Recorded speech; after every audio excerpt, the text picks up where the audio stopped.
అయ్యా పెద్ద మనిషి మోడీ తెలుసా? దర్శన్ ఆయన గుర్తేదో తెలుసా? కూర్చో ఆయన గుర్తు తెలుసా? తెలియదు. కమలం పువ్వు, మోడీ గుర్తు కమలం పువ్వు. Sir okay sir.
పరిగి నియోజకవర్గం దోమ మండల్ బాలేపల్లి గ్రామాన్ని కమలంపు గుర్తుకు ఓటేసి గెలిపించుకోవాల్సిందిగా అవసరం ఉంది. కాబట్టి మనం అందరం నరేంద్ర గెలిస్తే మన గ్రామాలు అభివృద్ధి జరుగుతాయి, మన పిల్లలకు ఉద్యోగాలు వస్తాయి.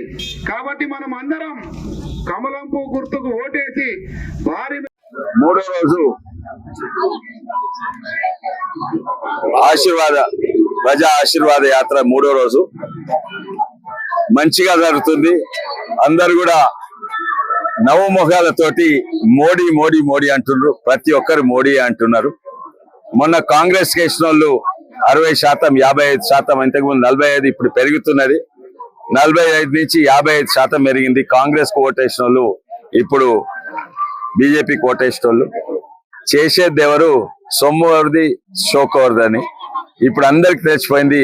చేసేదంతా మోడీయే, పేర్లు చెప్పుకునేది వీళ్ళు. అందరికి కూడా తెలిసిపోయింది. వీళ్ళు ఇచ్చేది ఏంది? ఏమీ లేదు, ఇస్తలేరు, ఇయ్యగలగరు. 6 గ్యారెంటీలు, 5 గ్యారెంటీలు, 7 గ్యారెంటీలు, అవి 5 అబద్ధాలు, 6 అబద్ధాలు, 7 అబద్ధాలు, 5 మోసాలు, 7 మోసాలు. కానీ వీళ్ళకి అందరికి తెలిసిపోయింది. ఇప్పటి వరకు ఒక్క పైసా రాలేదు, ఒక్క గ్యారెంటీ రాలేదు. 2500 ఇవన్నీ వాళ్ళు అది పెట్టండి. అతి అవసరం ఉన్నది. చక్కగా కరెంట్ రావాలి, చక్కగా తాగునీరు రావాలి, బడులు చక్కగా ఉండాలి. వాళ్ళ బడుల పరిస్థితి అయితే గవర్నమెంట్ స్కూల్ బడుల పరిస్థితి అసలే మంచి లేదు. సగం మందికి మోకాలు నొప్పులు ఇవి ఉన్నాయి. మన ప్రైమరీ హెల్త్ కేర్ వైద్య రంగం అయితే డబ్బులు లేవు, డాక్టర్లు ఎవరు ఇక్కడికి వస్తలేవు. మొట్టమొదటి గది చూసుకోవాలి. ఎవరన్నా అడ్మినిస్ట్రేషన్ లేకుంటే చీఫ్ మినిస్టర్ ఉంటే అతి అవసరం ఉన్నాయి మొదలు చూసుకోవాలి. తర్వాత అదే వాళ్లకు అవి మంచిగా అమలైనాక వేరే చూసుకోవాలి. ఇక్కడ డాక్టర్ ఉన్నాడమ్మా?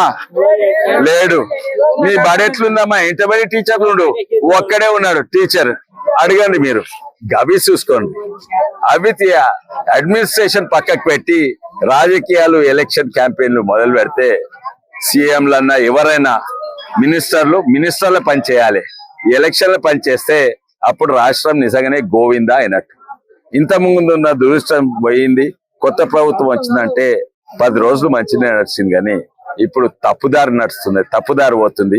ఆ దారి మార్చుకునే అవసరం ఉన్నది. అడ్మినిస్ట్రేషన్ మీద ఫోకస్ చేసుకునే అవసరం అనేది. పాతైన 7 లక్షల లోన్లు పెట్టివని నన్ను నిజమే, అది మీ తప్పు కాదు. కానీ చేతిలో చిప్పున్నప్పుడు ఉన్న పైసలు మంచిగా వాడుకోవాలి. మొట్టమొదటి 50 రోజులు మీరు కేంద్రంతో మంచి సంబంధాలు పెట్టుకున్నారు. అందుకే ఇన్ని లోన్స్ కూడా వచ్చినాయి. హద్దులు దాటినా కూడా 9,000 కోట్ల లోన్లు వచ్చినాయి. మళ్ళా ఐ థింక్ ఇంకోసారి కూడా 4-5 కోట్లు వచ్చినాయి. అది బాధ్యతారహితంగా ప్రవర్తించకుండా ఒక రెస్పాన్సిబిలిటీ తోటి ఉంటే మంచిగా ఉంటుంది.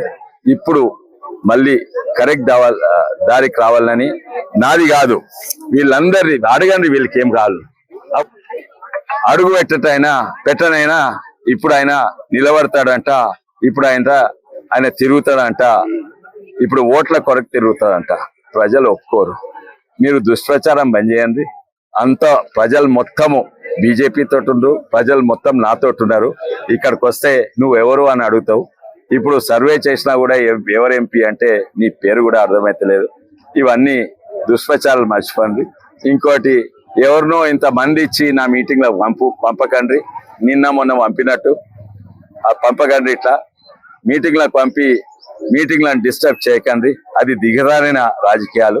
అది మానుకుంటేనే ఇంకా ఇంతో అంతో 2-3 ఓట్లు ఎక్కువ వచ్చేటట్టున్నాయి. కానీ మెజారిటీ అయితే 3 లక్షల మెజారిటీ కంటే ఎక్కువ తోటి బీజేపీ ఇక్కడ గెలుస్తుంది.